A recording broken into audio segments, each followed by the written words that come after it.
La conférence des chefs d'établissement du Lualaba a vécu à Kolwezi ce mardi 15 avril 2025 au chapiteau des Kolwezi.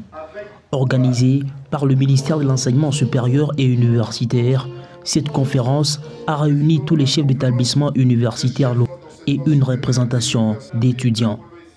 L'Institut supérieur technique de Lualaba, Istel Kolwezi, a été valablement représenté par son secrétaire général académique, qui était accompagné par le secrétaire général à la recherche, l'assistant du directeur général et leur suite.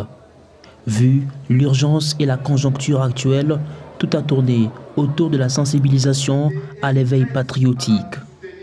L'université est un berceau créateur des défenseurs du pays sur tous les plans.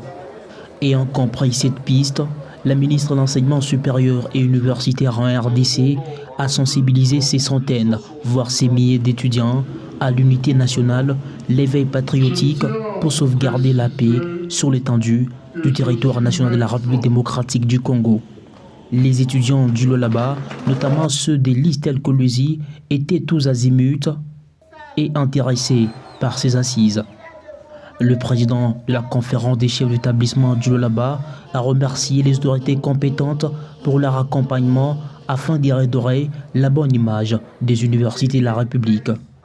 La ministre des tutelles a quant à elle fait voir à ses étudiants l'impact qu'a la guerre pour les générations futures.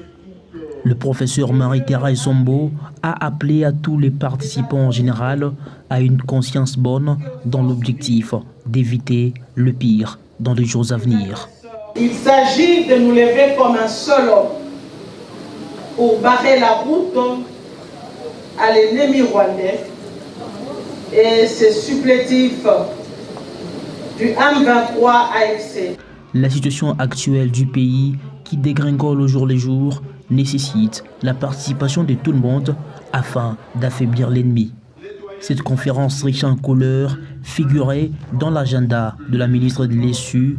Après son passage dans le Haut-Katanga, elle a été voir la communauté universitaire du Lualaba à la quête toujours de la paix à l'est de la RDC, mais aussi pour réorganiser le travail dans l'enseignement supérieur et universitaire.